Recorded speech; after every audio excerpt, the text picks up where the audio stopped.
Welcome to Bitstorm, a comedy game design podcast by two guys who know nothing about comedy nor game design. I'm Trevor Scott, and with me as always is Ben Swinger. Hello, and today our guest is John Kane from Gritfish Games, creator of Mallow and Killing Time at Lightspeed. Hi. Welcome, John. Thanks for having me.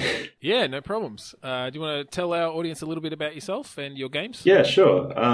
So, as you said, I've made two games that have been released on Steam at the moment. There's Killing Time at Lightspeed, which is a narrative game in which you are browsing social media while flying away from Earth at the speed of light.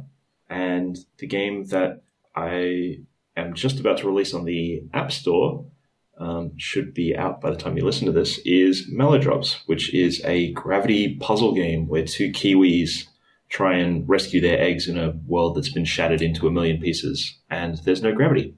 So you control gravity by turning your phone around. That's awesome. That's Nice. a really cool idea.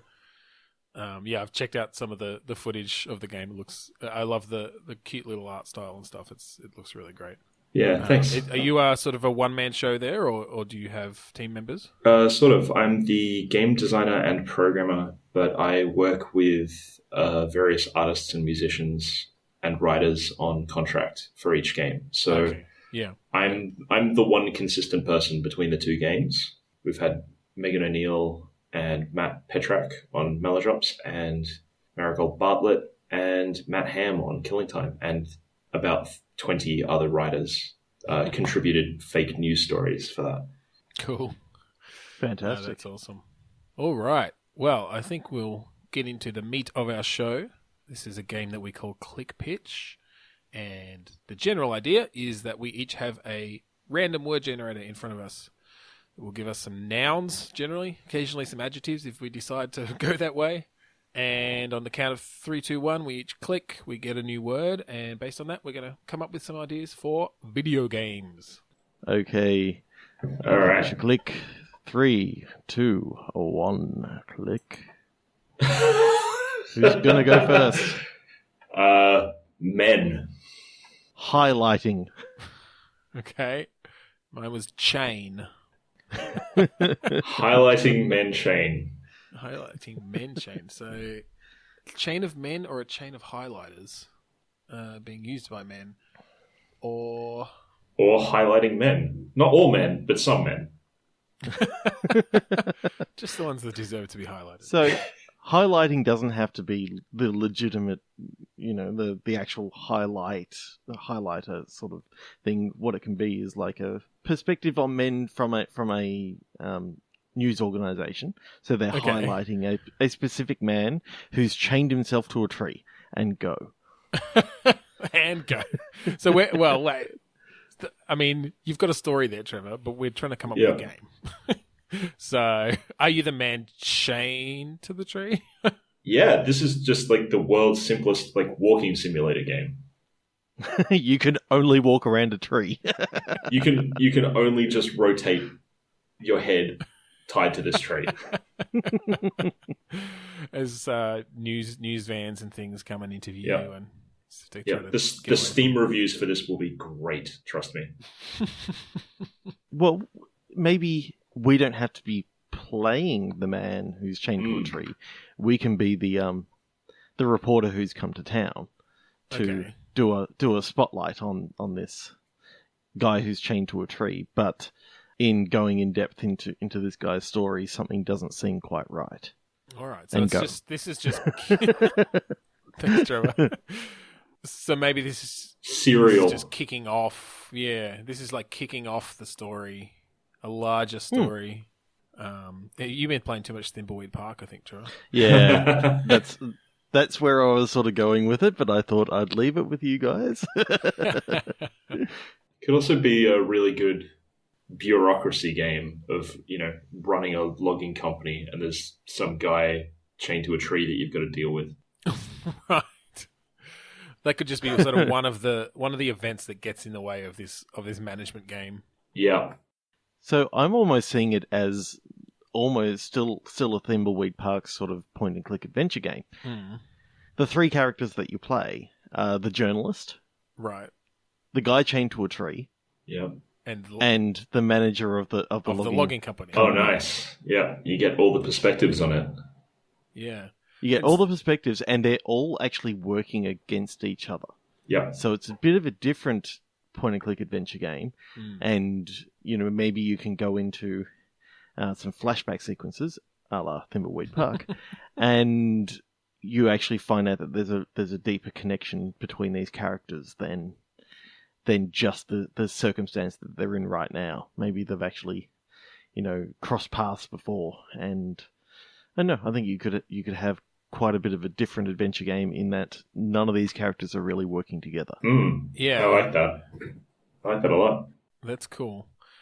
I'm amused by the idea that, like, for the first half of the game, the guy chained to the tree is literally just chained to the tree. So, like, you can't do anything. Well, no, but he still has him. tasks, and maybe there's even there's a series of puzzles that reveal themselves just within range of this tree. Yeah. Or you can have a Monkey Island esque moment where there's a bunch of puzzles you need to solve, and just out of reach are a bunch of tools that would easily solve them. Oh god, I actually like. I love that idea. Have either of you guys played the new Zelda? Yes. Okay. Ben hasn't. I have not. Okay, not a spoiler really, but at the start it just gives you like one quest, which is beat Ganon or whatever. I just like the idea of you just get one kind of quest for that guy, right? And it is bring down an international logging corporation. And you are chained to a tree and can't do anything. That's awesome. But you can switch to him at any time. Yeah.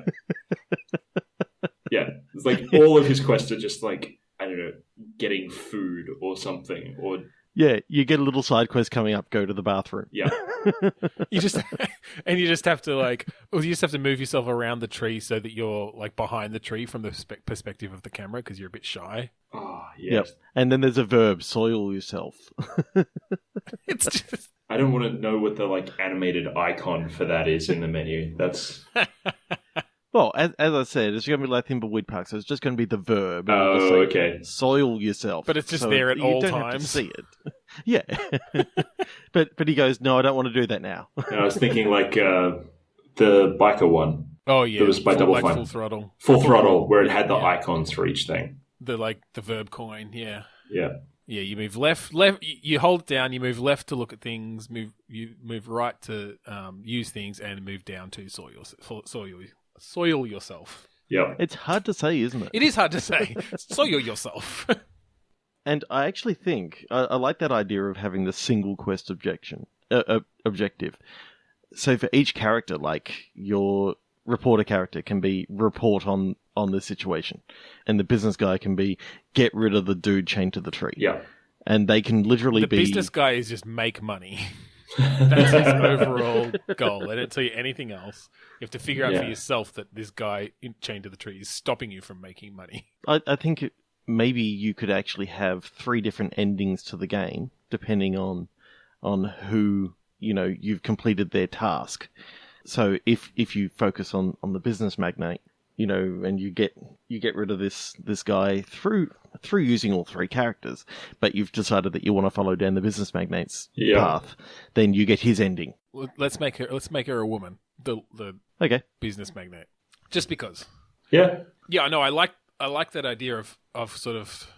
I mean, so are you thinking a fully branching narrative then, Trevor, or is it just one of those things where sort of near the end you can make some choices and decide who comes out ahead?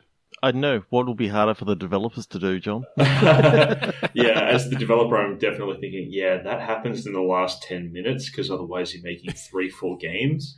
Exactly. And no one wants to do that. But also, like, it should... I do.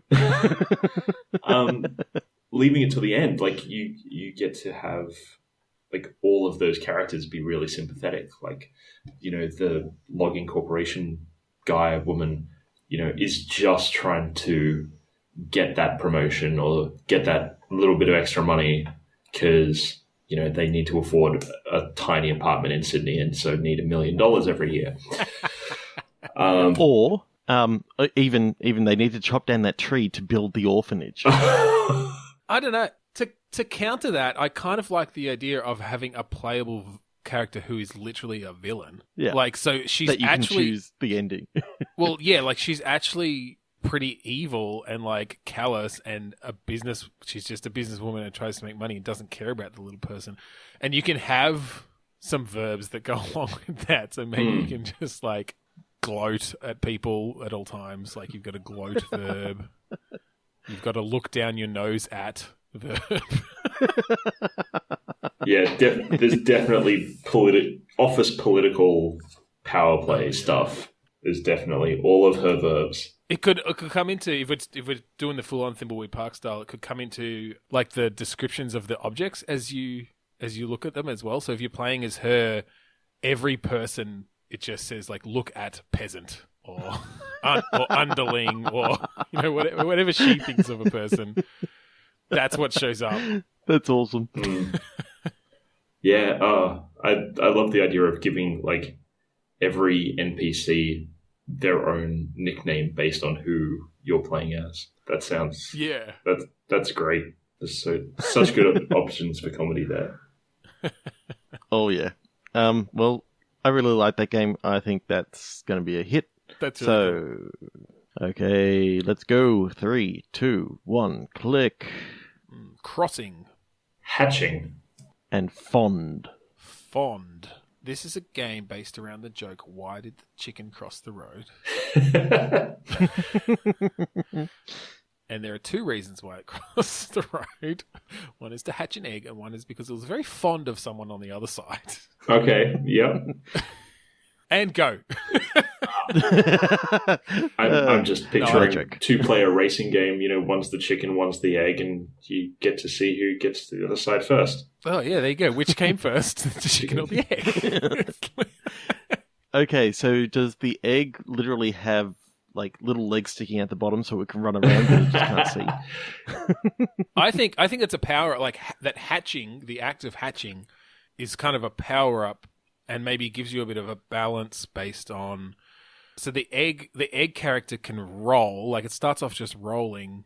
And so if you're going, you know, down a slope, then that's obviously a benefit. But if you reach a hill, then you need to use your hatching power, or maybe you've got a certain amount of points where you can hatch a little bit more and modify, like, your abilities, basically. I'm not sure how that compares to the chicken then, but I kind of like that idea for the egg. That, yeah, at a certain point they just have to, like, kick their legs out of the egg so that they can run up a hill.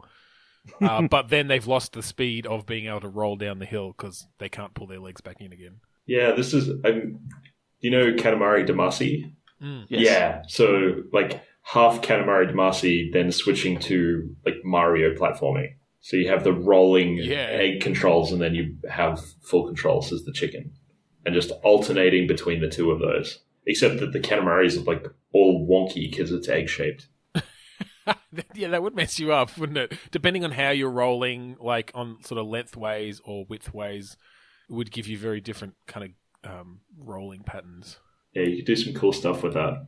So I'm just wondering, should it then be an adventure of this chicken and her egg that she's trying to get back home? She somehow ended up in this other place, and she needs to get home before the egg hatches. Yeah, that could be cool. A bit of like a Ratchet and Clank vibe. Yeah. With the two characters. But you've got to, if you're going uphill, then the chicken has to help the egg get up the hill. But if it's going down the hill, maybe the chicken has to do the platforming elements while the egg is rolling, you know, sort of maybe even on a 2D plane for certain parts of it and on a 3D plane for some of the other parts. So it can be a cross between a 2D and a 3D platform. Yeah, this sounds like a cross between like Banjo-Kazooie and the Metroid Prime games that had you when you were in the ball mode, you went into these kind of rolling mazes. Oh yeah. Yeah, I like that and you can use, you know, there are certain places where you need to use the abilities of the egg. You know, it's smaller, so you can still have the egg rolling, and you've got some control over it. But yeah, kind of aftertouch style. Yeah, you need to get like through a small place. You need to get through a small area, so you have to use the egg to roll through and hit a switch or something to let the chicken through. And you could still have that aspect of, as you go through the game, at certain points, and maybe they're story points, I mean, similar to like a Metroidvania sort of thing, the egg gets those new powers. Like it can put its legs out, which gives it a bit more control or something. And maybe at some point it like hatches a bit more and its wings come out, and it's still just this egg with legs and just legs and wings. But now it can like glide sometimes, and now it can, What I'm actually picturing is kind of like the almost limbo and inside sort of side-on view now. Picturing that, the egg has to get down into this lower area while you're trying to control the chicken up above, and you've always got to control them simultaneously, almost like brothers, if you remember. Oh, that yeah. game. Yeah. That'd be interesting. Yeah, I was thinking more like the chicken would have to be hitting switches or something to get the egg through, an area that is underneath or different. But yeah, that could work as well if you had to. I mean, maybe you just have certain sections where, you're controlling them both, one with each thumbstick or whatever. Yeah. That'd be cool. Yeah, I kind of like, then the fondness comes in because, it's the chicken to Yeah. to as No, young. I think that hits all our words for sure. Yeah. It sounds like a really cool game. Like, I feel like that's a game you could pitch. Now, I feel like I want to try to mix it up a bit. And by mix it up, I don't mean beat the egg with an egg beater. Or maybe that's part of it. Maybe it's like, and you mentioned inside, like, the deaths in that game were fucking brutal. Yeah. It's just actually earlier when it was like, oh, the egg's rolling around in these mazes, and then it just drops a bit too far. Yeah. And that is just like the most brutal game over screen.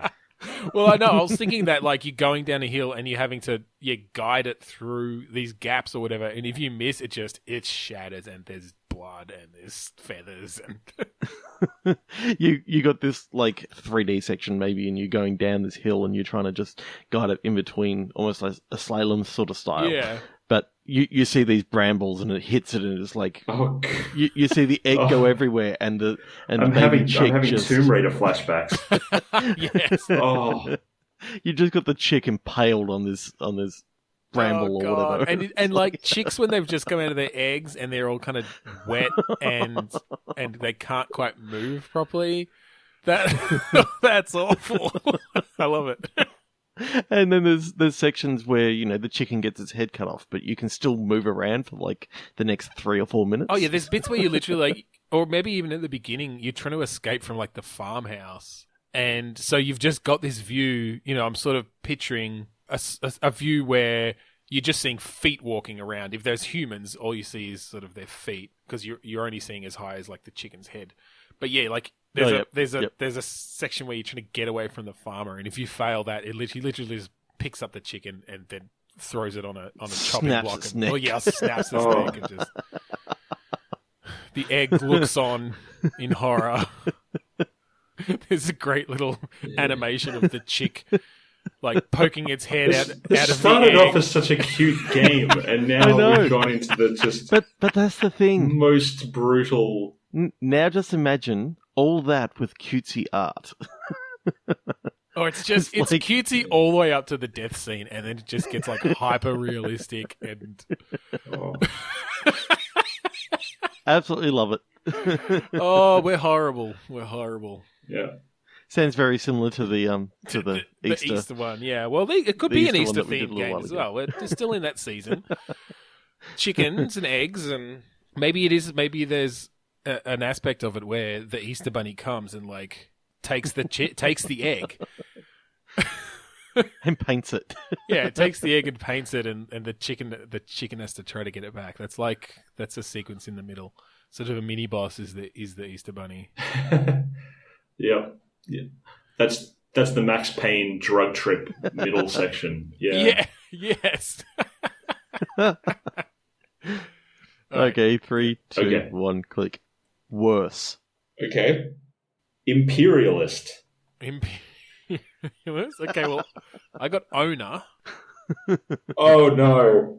Oh god! All right, this Worst one's gonna. imperialist owner. I'm not sure what to take this one. Yeah. All right. Well, maybe just to say safe, we take it out of the real world, or at least out of real. Yeah. nations and fictional dictatorship is probably a bit safer. Okay, it's on an alien nation. Okay. With 2 suns and 3 moons, just because, like, it's really alien then. It's so alien. Oh my god, that's just so alien. And there's the country of the United States of Flamerica and... United States of chlamydia. I mean, it's from a game point of view, like, I mean, imperialism, I don't know, I mean, that's basically civilization, right? You just take over every other nation. Yeah, well, okay, so, what is, like, I don't know, like, the discount, like, you found it in a used CD store version of Civilization? So it's worse than Civilization. Yeah. Yeah, the slightly bodgy facts aren't quite right. You know, like, Australia's in the wrong place and it's upside down. Yeah. Kind of version of Civ. I think that could be fun. So it's just, well, maybe it's the version of Civilization, but it's just, like so many things, incredibly, like, US-centric. So it's what they think about the rest of the world. So, like, and I realize we're getting back to where we're trying to get away from, but they're, like, the center of the planet, and they take up half of the Earth. And, yeah, when you go to conquer Australia, they're all riding in kangaroos. With spears and like, armor and things. Yep, that is definitely fitting with the discount store Civilization, which is, you know... like, just really bad stereotypes for every country. Just completely... It's really unfortunate, but that is definitely a game in the 90s that I played. Yeah, but whatever. I'm 12. I can't afford Civilization. I'm going to pay the $10 for this game that came with a demo CD of 3 other Yep, digits. it's called Imperialization. But Imperialization is spelt wrong. All right. I think we might have taken that one to as far as we're willing to take it on this episode. I like the dodgy 90s version of things, though. Maybe we should stick with that as a theme. Okay, let's do it. Okay, 3 to 1 click. Yeah. All right. Signing. Beehive. Explanation. Okay, signing, Beehive, explanation. I think this is easy because bees communicate to each other through kind of like dances in the hive. Yep. And either like it's a rhythm game or, you know, a match 3 or something, but definitely communicating between 2 characters through some kind of pattern system. I think it's a dance game for the Kinect. But you're bees, but it's about communicating with bees. Yeah. So yeah, you have to like do that little butt waggle, walk forward dance, and then like come back around and but like literally that's how you communicate where like the pollen is, and then they'll all go off based on whatever you've danced. And it's actually more like a Beehive simulator sort of game, but you can control it entirely through the dance of the worker bees that come back. Yeah, it's an entire complicated Beehive simulator. Yeah. Controlled through a dance machine. Yeah, absolutely. I've got a little wrinkle. So the explanation comes from if someone else walks in the room and the Kinect finds out that person's come in, like literally the game switches off and you've got to explain why you're dancing weirdly. Well, I think that's just a given. Oh, yeah. I haven't seen anyone play the dancing game that's on the Switch. I think it's Just Dance. Oh, but yeah. I think you do it by holding the controllers and dancing around with the controllers. And I'm just imagining someone like holding one of those Joy-Con controllers on their butt and like wiggling around. And that image has killed me. And that's awesome. Or the VR edition, and you have to put one of those new like Vive trackers on your butt. So it has to know where your head, hands, and butt is at all times. Yeah, it's definitely a dancing with your butt game. Yeah. Yep, I like it. I kind of love the idea of a unique control scheme for controlling a sim game like that, so you don't have direct control over the Beehive and what's going on in it. You just have to watch and hope that you get the dancers right to, point them in the right direction, tell them when danger's coming. I don't know, what other things would bees dance to each other about Wasps. Yeah.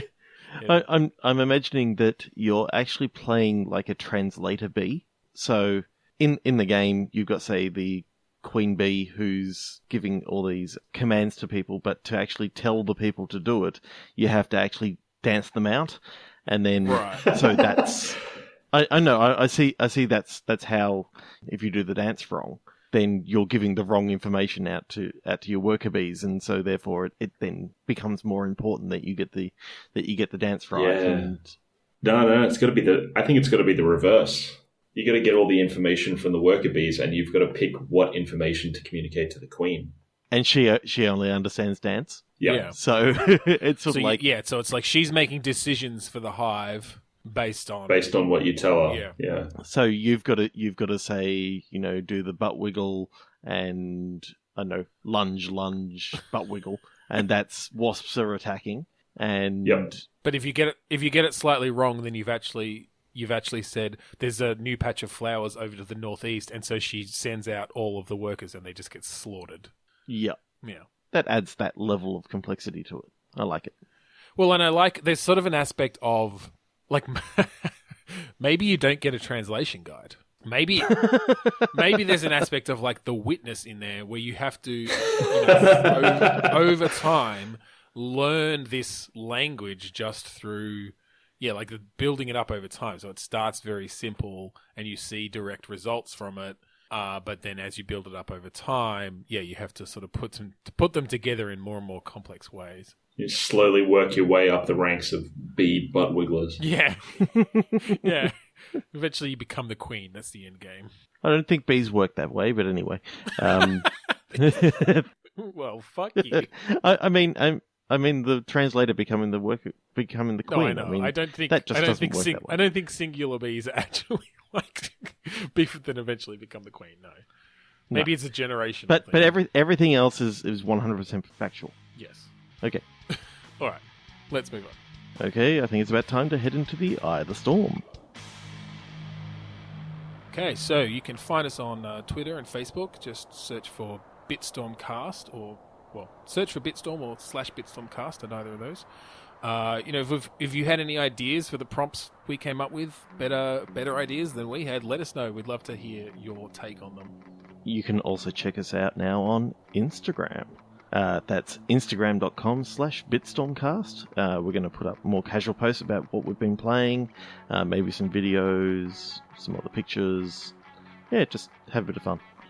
This month we also have a contest running on all of the above, Facebook, Twitter and Instagram. So if you go there and follow us, you can have a chance to win a Steam key for Party Pals. So that's Harmonious Games. We had Laura on last week. She was amazing. Yep. Just like John's been today. Thanks. You can also check us out on iTunes.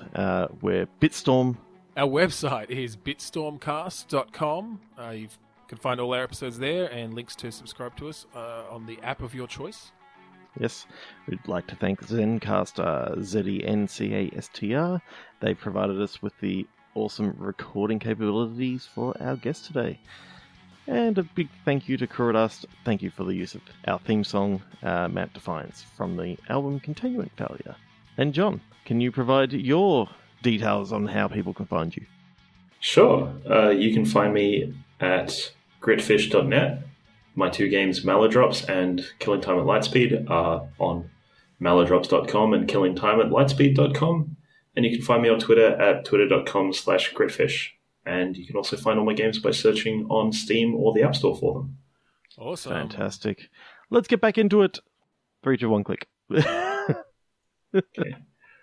Silversmith. Okay. Chat.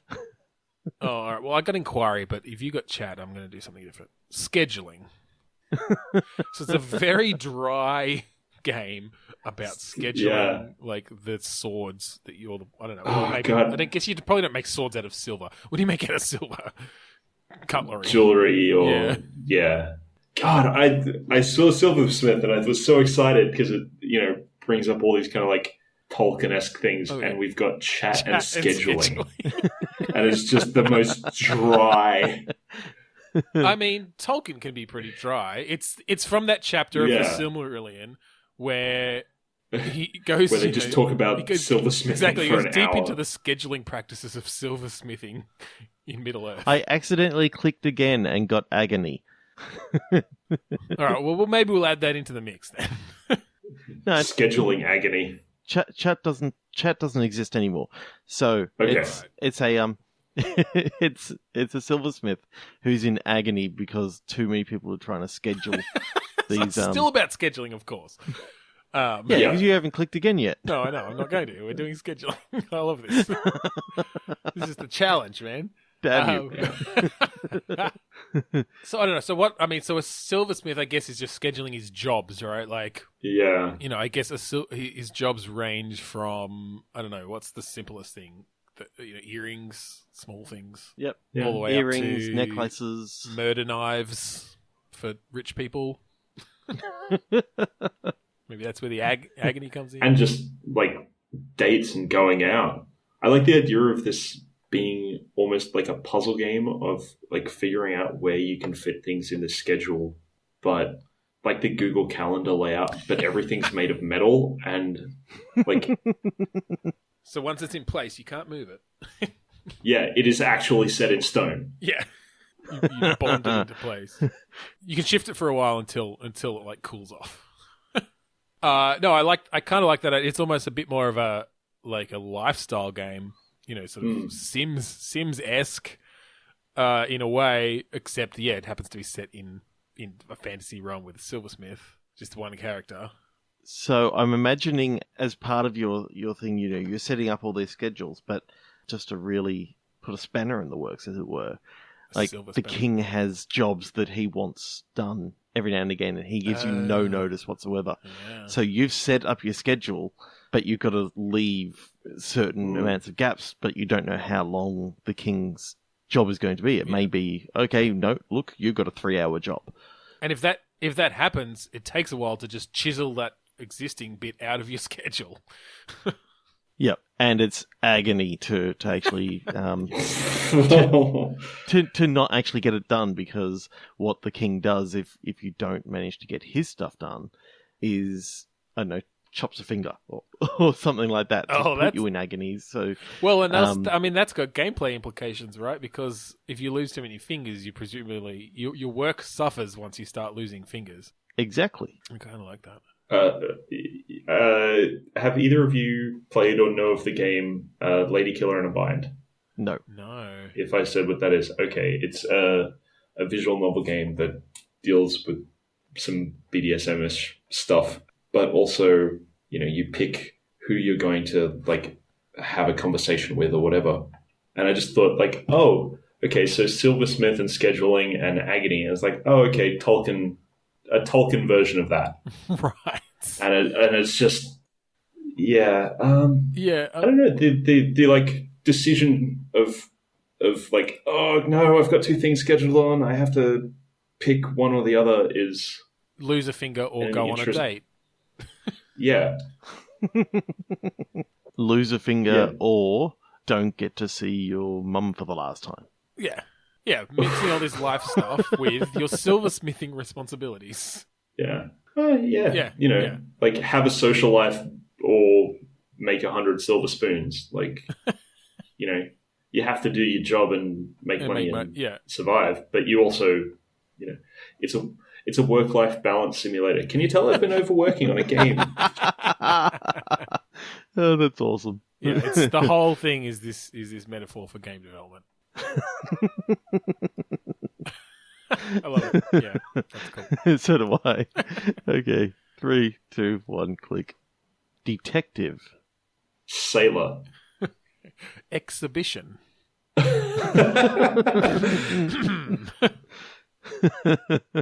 It's exhibition, not exhibitionist. So. Yes, that's correct. Yeah. Yes. Yeah. Although we could make you an exhibitionist detective. That could be interesting. You're a sailor at a detective exhibition. They have those, right? Yeah. How is it not a point-and-click adventure? Yeah, this is definitely point-and-click murder mystery detective on a boat. but I don't know how the exhibition fits in. The boat is moored at the dock because you're at a boat exhibition. It's on multiple boats. Nice. Yeah. Oh, it's like one of those trade shows. It's a boat trade show. Yeah, exactly. The sailor did it. But which one? Ah, The one in white. they were all in white. All right. So if we're going point and click adventure, then we need to develop the characters a little bit. Yeah. The detective is afraid of water, so he doesn't want to be at this Okay. boat exhibition. Yeah. Okay. I was thinking the sailor actually thought he was going to be at a Sailor Moon conference, and actually it's just a sailor conference, I actually kind and of. then very disappointed the entire way through. Well, now that you've said that, I kind of want to take Sailor and make it Sailor Moon, and it's actually a point and click adventure game where there's been a murder at like an anime convention. Anime exhibition, maybe. Well, yeah, exhibition convention, you know, Okay. close enough. And maybe it's on a boat. It's an anime convention on a boat. I don't actually know anything about anime, so I'm imagining that maybe the victim was a Sailor Moon cosplayer. cosplayer, yeah. So does the detective like anime, or does he not? Or she not? Whichever way you want to go. No, the detective's got to be cluey about it. That's got to be part of it. So he's got to think. be a massive fan. So he was there for the exhibition. Well, you know, like there's details about the costume that aren't right or something like that's a bit odd. I know this shouldn't be there. Sailor Moon didn't have a purple bow tie. It had like or whatever the thing is around her neck. Had a red one. Yeah, okay. I kind of. So is this a game? I guess this has to be a game. Do you have to be a Sailor Moon fan to like figure that out, or are we going to give context clues based on the knowledge of the detective? Oh, context clues based on the knowledge of the detective, I think. Okay. Yeah, I think there's definitely some fourth wall breaking like nods to the audience. Yeah. Of oh yeah, this is like that thing in that episode. You can also tell that I am bluffing about my knowledge of Sailor Moon. Yeah, I think we've gone down the wrong path for all of us It's on like- this topic. Yeah, Well, all right. I like the idea of it being at some sort of exhibition or convention, even though that's getting a bit too close to Thimbleweed Park again, because there's a gaming invention. It's not set in 1987 though. Yeah. No, It's set in 1992 because so maybe it's just a general pop culture exhibition. So we don't have to Yeah, go this whole... yeah, this is definitely mid-90s. There's Saturday morning cartoon anime Yeah. era. Yeah. Yeah, that's a bit more up my alley. Can handle some Voltron or like Yeah. Astro Boy. Yep, definitely. So I'm just wondering what sort of like adversary are you coming up against? Like, is the murder what you're trying to actually solve, and therefore that's your whole objective, as per the other game that we had before? You know, you got the single objective: catch the murderer. I mean, yeah, generally you've got an overall goal. Yep. Yeah, I think when you start off, that's the case that there's a murder and a murder of someone in a Sailor Moon costume. We'll stick with that, even though then we can branch out into other pop culture for the rest of the puzzles and stuff. Oh, definitely. Yeah. Because there's Dragon Ball Z over there, and then there's Voltron over there. It's reminded me of like a Where's Wally? Well, I mean, that brings a lot of challenges in if everyone's wearing costumes, right? Like, trying to find the killer when they could be dressed as anyone.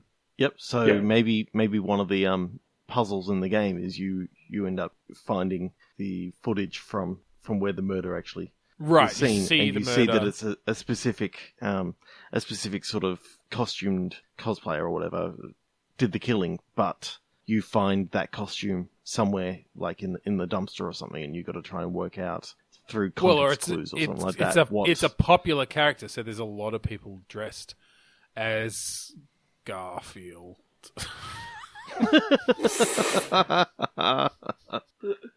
Oh god. An alternate universe where Garfield is the thing at every anime convention Yeah. that people are dressing as Yeah, definitely. is terrifying. Well, and that's it. We won't even address it that's that that's not the case in the real world. Like, it's just taken as a given that Garfield is the most popular character on Earth. And like the funniest catchphrase is "I hate Mondays." Yeah, and everyone cracks up. Every character cracks up. It comes up as a dialogue option constantly. Yep, someone goes, "Do you want some lasagna?" And everyone goes, "Absolutely psycho." I hate Mondays. I know. I think that would add some interesting things in your discussions with all the different cosplayers. Does this whole convention get shut down, as in like all the doors get closed, so it's almost like a contained scene? Right. Yeah. Keep it to a small number of locations. Small number of locations, lots and lots and lots of characters in which could be the murderer. Yeah, maybe you're able to sort of start eliminating them once you sort of make some deductions. So you can start it's basically a game about talking to all these wacky characters in different costumes. And you've just got a whole room full of Garfields. All the Garfields get put in, whole B. And they're all slightly different because it's all homemade. They're all homemade costumes. Yeah. We're going to give our artists... Well, there's like store-bought Garfield, there's dodgy cardboard Garfield. Exactly. There's like professional cosplayer Garfield with real cat fur. For some reason, there's a John there. Just one guy who's like, I couldn't afford the Garfield costume, so I dressed up as John. He's just him. He's just wearing like a shirt and tie. Yeah, no, it's just a guy, and people think he's John. Like he's actually just like under the convention staff because he's in this room of Garfield. John. Everyone just calls him John. That's awesome. Okay, I'm kind of loving this idea. So I guess I'm thinking it's basically just around sort of dialogue and deduction.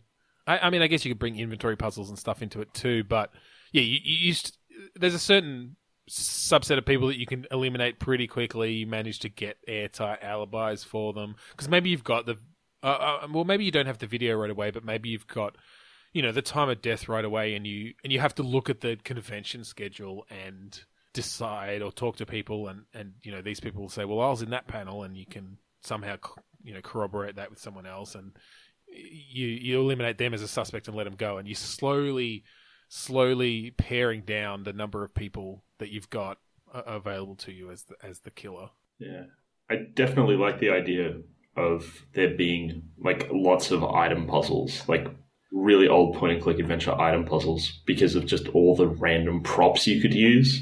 Oh god, there'd be so much stuff around. Yeah, just you're basically walking around with like your inventory is the lost and found box of the convention, and it's just all these random costume props of like you've got a wizard wand and a Lord of the Rings sword. Yeah, and just a random like helmet. Yeah. Yeah. So, did either of you ever play the Sierra game, The Dagger of Amon-Ra? Oh, no. I know the name. It's a Laura Bone mystery. It's the second one of hers. So, it's based in a museum, and there's a murder that sort of gets picked up in the first act. And then she's asking all these people all these questions, and then another murder occurs, and like she's gradually working out who it actually was as these people are dying. I imagine like the first half of the game, yes, you can sort of pare down to like it could be one of these 12 people, and then it becomes like one of these 12 Garfields. Yeah. Well, not necessarily. He could have changed costumes. Well, no. He could have changed. It could be John. It could be John. Yeah. It's definitely the guy who everyone thought was John because he's just so fed up with being John. And it gets into one of those sort of... You needed to frame a Garfield, so he like stole a Garfield costume. I googled the Dagger of Amon-Ra, and I swear to God, this is one of those games that I saw at used CD stores. Oh, definitely. When I was younger. Oh, definitely. Yeah. Like, this is definitely a big box filled with discs. Yep. It was one of my favorite games, except for the fact that I had a PC that was too powerful at the time. Right. When you played it. And so there were certain scenes in which you're being chased by the murderer. Your character could only move so fast, but the murderer could move faster. For some reason, they didn't put the proper timing cycles on the murderer, so your character's moving at a certain speed, and the murderer just goes, "What?" Oh god! It's like, you're fucked. Yeah. So it was sort of like they did finally release some patches later on when the CD versions came out, but it was pretty horrible. That's frustrating. But that's typical of Sierra at the time. Yeah. As much as I love Sierra games, but I just love the idea of having that get down to the final 12 people, and then more murders start happening just as you thought that you were going down this path of, this person is definitely the one. So it's a bit of a red herring. They all of a sudden turn up dead.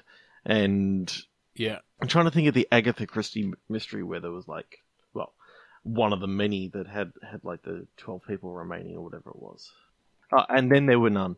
That's what I was thinking of. But I kind of like that idea of having that. You led down this certain path and it's like, oh god. All the clues were sort of pointing to this person, but it's all clues that this person has set up. That the murderer was trying to set up to try and lead you down in that direction. Yeah. But then that person happened to, like, you can find out later on that person happened to get onto who the real murderer was and was about to reveal some critical information. So it turns out that even the video you found was not actually the video of the murder. It was just like they were acting out their cosplay contests, act. Yeah. I know. I think that could definitely have some. That's awesome. No, I'd cool fucking story. love to write that. I would love to write that game. That's awesome. I love the kind of point and click theme we're going in this week, and I think it suits because of Thimbleweed Park and and it's been a big month for point and clicks. Paradigm. Paradigm. I can't wait to play Paradigm. Yeah, I've heard it's really good. I can't wait to play. Okay, 3, 2, 1, click. Synthesis. Seal. Harp. Okay, so you're synthesizing harp seals. Oh, see, I was actually thinking seal as in sealing something, so it's almost like a mystical seal or something like that. So maybe you need a certain harp to break this seal. Okay. I just went in a weird, just synth harps, maybe go on a weird, like, 80s glam rock. Oh, nice. Okay, I like that. So you play as a seal. Yeah, you are the seal. No, literally an animal. Yep, purple guitars. Basically picturing Prince as a seal.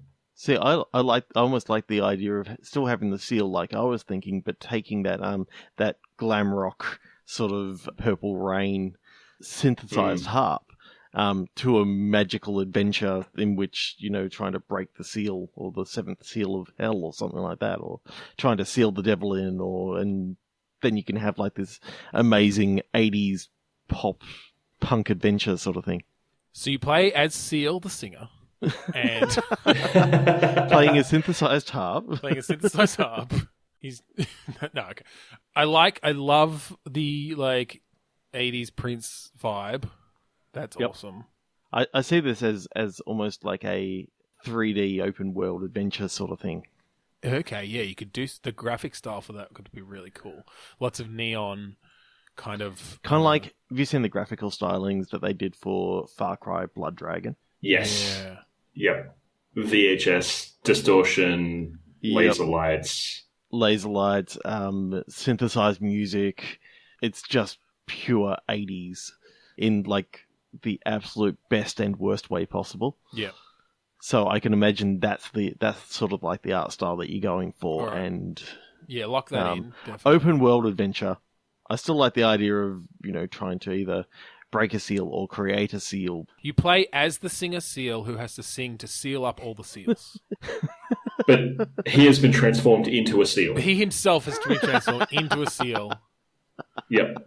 And he's trying to seal up all the other evil seals who have broken the seal. I don't know. But I love the first part of that. Yeah.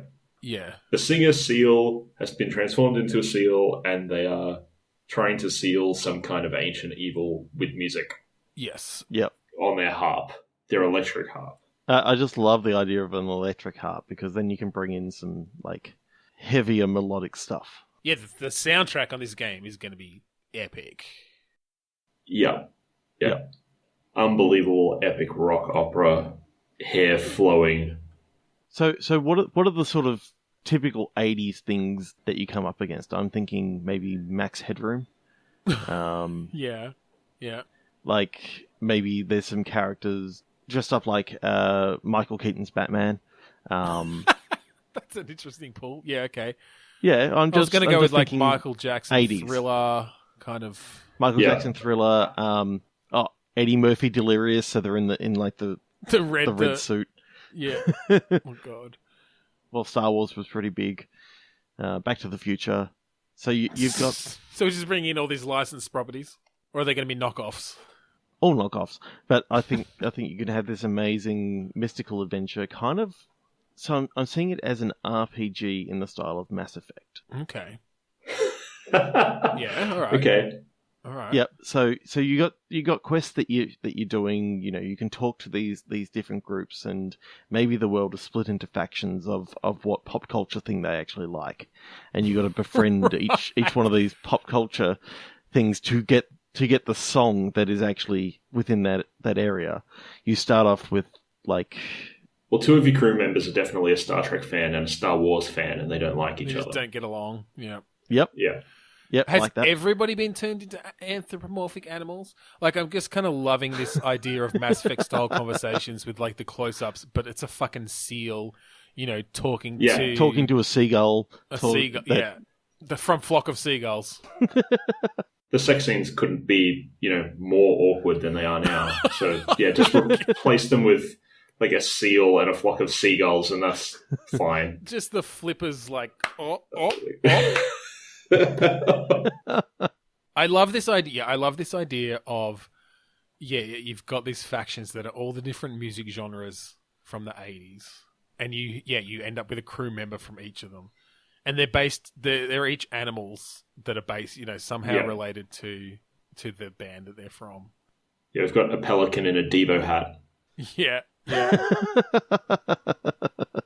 You run into a white snake from the metal area, the like glam metal area. I'm just trying to think of who's going to be like the Weird Al cult. So like the comedy, God. The comedy music, but it also happens because there's so much parody. That's where you get the most awesome song, because there's such range of Weird Al's catalog that you can actually access a whole heap of different songs in this one area. I'm just imagining Weird Al as a chimp or something. Yeah, that'd work well. Because I'm sure he could do the kind of weird like chimpanzee movement thing. We could probably just get Weird Al to be in this video game. Definitely. I think he would be down for it. Yeah, he would be the celebrity cameo. Yeah, definitely. But I'm now wondering, because of Weird Al, he's your big cameo. You don't want it being that he's got the smallest part. Maybe he is your tutorial helper out as well as kind of like confidant. He's an overarching sort of. Well, if you maybe he's the narrator. Maybe you could have a narrator. A narrator, or if you remember, the elusive man in Mass Effect 2. Oh, okay. He's the one who sets you on your path and sets you on your path, but you're continually going back and listening to conversations that he's having, and just every time there's a big cutscene, he's doing like a Weird Al version of some 80s song. Yeah, that's it. Like we'll get him to write the music as well, and it's all these new Weird Al versions of all these 80s tracks. Yep, I love it. Awesome. I love it. I want to play it now. So all right, so who's got Weird Al's email address? We're going to pitch this to him. Get him on board. I'm pretty sure we can just tweet at him on Twitter. Definitely. I fucking love this. I fucking love this idea.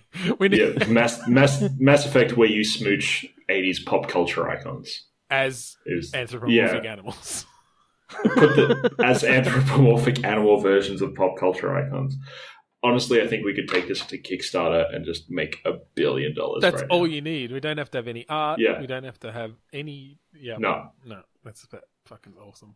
I actually want there to be DLC for this. I just want, like, the DLC is weird random cameos, like Alf or, Skeletor. Bill and Ted. Like, DLC comes later that you can pay extra to have Skeletor be your pilot. Oh, I like that. Just like, yeah, you just have these random roles that, like, they're not super important to the plot, and the DLCs, yeah, they just get replaced with these pop culture icons, and they get, like, you re-record their audio and stuff. I love it. That's awesome. I love that so much. Okay, I think, Ben, it's time to get into our final segment. Yeah, it probably is. So, what we do in our final segment, John, is, as you are a game developer and you have games that you are working on or have just released, yep, we're going to take the name of one of your games and we're going to throw away everything we know about it and come up with a new game idea based solely on the name of your game. Okay. I guess we'll go with Mallow Drops because that's your most recent. Someone comes to you, says Mallow Drops. We're going to come up with a new idea for that. We love the name. We just, it's an alternate universe. We never came up with the idea that you came up with. Yeah. Yeah. So, Mallow Drops. Still thinking on the 90s platformer thing. This is, marshmallow with a face. We don't have to pay bottlers. We can just have a cylinder. Yep. Yep. Love it. So, 90s platformer, what sort of thing is happening? Is your objective for each level to, like, get to the campfire to become, like, a s'more? Oh, you want to be roasted on the campfire? Yeah, like a I am bread kind of thing. Yeah, okay. Oh, I'm trying to remember. Was it Zool? Was the Chupa Chups game? Yes. Oh, yeah. Yeah. Okay. Yeah. So Mallow Drops is just like it's like what's the everything's candy and Pascal's marshmallows and yeah, that's what I was trying to think of. It's the bloody Pascal's themed. Yeah, the game where you play as a pastel marshmallow, pink and white. Yeah, all the different colors. Yeah, definitely. And you're effectively just trying to become a toasted marshmallow that you can just get eaten up. Should it be like a 3D version of Super Meat Boy? That sort of thing? Or is it definitely going to be cool? I like that idea of it's... Yeah, I was thinking more of the sort of, jumping on the heads of enemies sort of platformer, but if it's that kind of more difficult, faster paced platformer, that could be really cool. Because you could get some good... Yeah, the squishiness could be... Exactly. You could do some cool squishy things. You could get some good mechanics where if you hit jump at the right time in your like squish, you get more bounce back off a wall or something. Yeah. And then if you get a little bit too warm, you get a little bit sticky, so you can slide down walls a little bit. Yes. But you can't do that at the start, so it's sort of like you got to get to a certain point that you've warmed up enough so you can like slide down. You can't go back. Wall. You can't go back. But as you're doing that, you're actually leaving some of yourself behind. I was about to say, if you get slightly smaller, if you get too crispy, does it get to that point where like the outer shell just comes off and you've just got your like soft insides? Oh. As long as you make it to the end with some amount of marshmallow left, and impale yourself on a stick. The toasted marshmallow is definitely like the powered up version of yourself where you can just smash through walls. And... Definitely. But actually I like that. You've got a certain amount of... You can smash through walls and stuff, you can get through a certain part of the level, but if you then try to like do any of your moves where you need to like bounce or stick to walls, then that's when your like outer shell just comes off and you're just the soft, gooey insides again. And you have to be that for the rest of the level. Dripping so do we want maniacal laughter as he gets closer to the end? So he's like really, if he gets dark, he's got this massive grin on his face, and he's like, yeah, Marshmallow's laughing as he's getting closer because he's like so excited to like be eaten. I love that idea of like his expression changing as you get closer and closer to the end. Like he's just so excited to fucking be roasted and eaten. Well, I guess he's getting roasted, but to be eaten.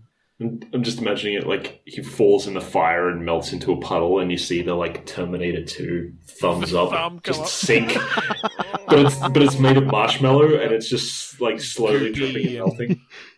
Yep. It melts, and then it's the next level, and he's starting again. The animator's going to have a lot of fun on this one. I think that's definitely the closing shot of the game, is the like melting marshmallow thumb sinking into a melted marshmallow.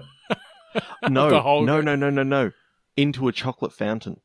So it's like, he's just got the thumb up as he's going. Yeah, that's definitely like, good context sensitive death. Yeah. If you fall into because the because he's like awesome chocolate.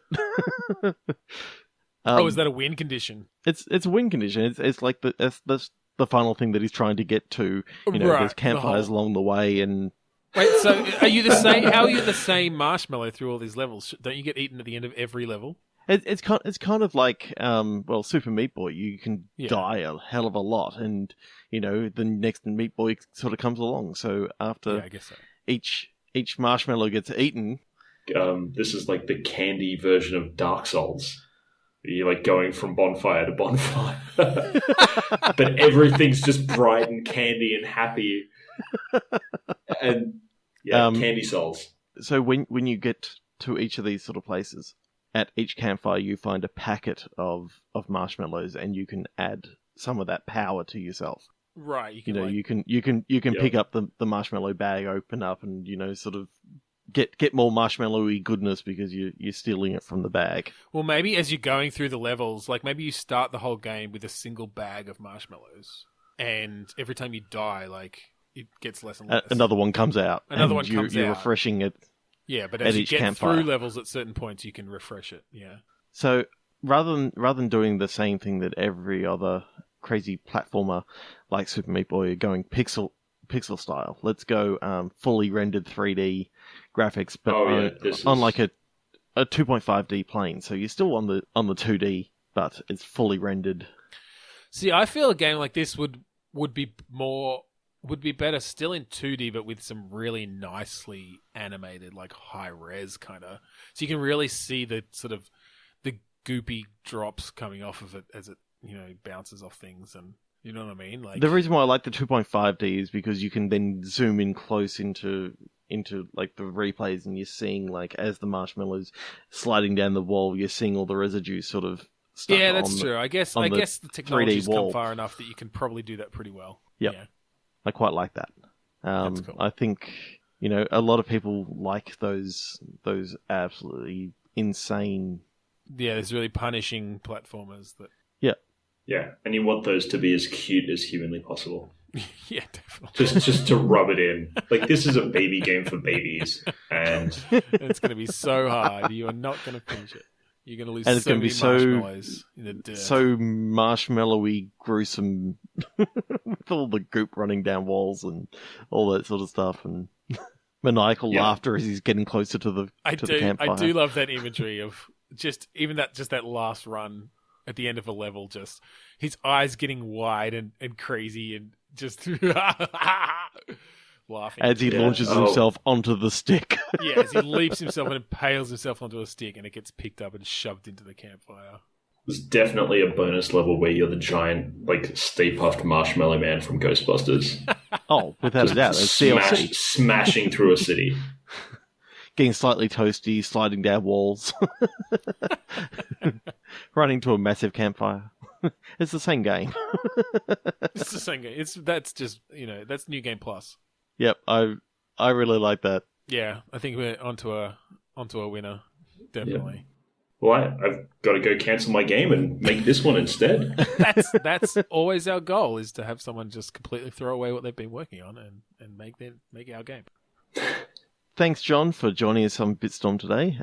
If you could just provide your details for how people can get in touch with you. Sure. I'm Gritfish on Twitter, and my website is at gritfish.net. And you can find my games at mallowdrops.com or killingtime@lightspeed.com, or you can just search for either of those on Steam or now the App Store. And the App Store is just for Mallow Drops, isn't it? The App Store is just for Mallow Drops. Killing Time will make its way there, but not this version of Mallow Drops, but the more awesome, polished version of Mallow Drops that is already out. It looks amazing. I'm looking forward to playing that big time. All right. So, I'm Trevor Scott. I'm Ben Slinger. And I'm John Kane. So, an 80s themed game where you play Seal, who's been transformed into a seal and is trying to possibly seal in some evil seals? I'd play that.